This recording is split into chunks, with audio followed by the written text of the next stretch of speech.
High everyone, I Moumita. Welcome back to my channel. आज आमी share करब मसाला चाना। तो एर जोन्नो प्रथमे आमी कड़ाई परिमाण मतो तेल निलाम। एबार तेलटा गरम हये एले देब गोटा गरम मशला। एगुलोके कयेक सेकेंड भेजे निये देब दुटो कोचानो पेंयाज।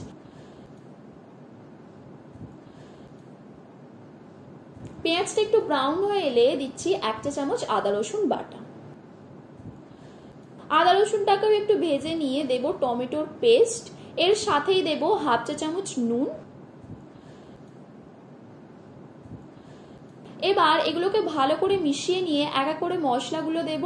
দিচ্ছি হাফ চা চামচ হলুদ গুঁড়ো, হাফ চা চামচ লঙ্কা গুঁড়ো, হাফ চা চামচ জিরে গুঁড়ো, হাফ চা চামচ ধনে গুঁড়ো আর হাফ চা চামচ কাশ্মীরি লঙ্কা গুঁড়ো। এবার এই মশলাগুলোকে অল্প করে জল দিয়ে ভালোভাবে কষে নেব। মশলাটা 1 থেকে 2 মিনিট লো হিটে কষে নিয়ে দিয়ে দেব সিদ্ধ করে রাখা চানা। চানাটাকেও ভালো করে মশলার সাথে মিশিয়ে নেব। এরপর দেব 2 কাপ জল। তোমরা যদি গ্রেভিটা একটু ঠিক রাখতে চাও তাহলে 1 কাপ জল দিও।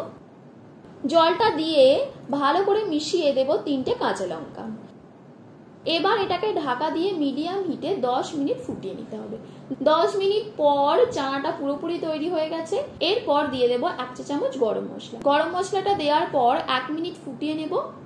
এবার সামান্য একটু ধনেপাতা ছড়িয়ে নামিয়ে নেব। তো দেখো, খুব সহজই হয়ে গেল মশালা চানা। তো রেসিপিটা ভালো লেগে থাকলে ভিডিওটিকে লাইক ও শেয়ার করে দিও। তোমরা কমেন্ট করে জানিও আর কি কি রেসিপি চাও, আর চ্যানেলটিকেও সাবস্ক্রাইব করে দিও।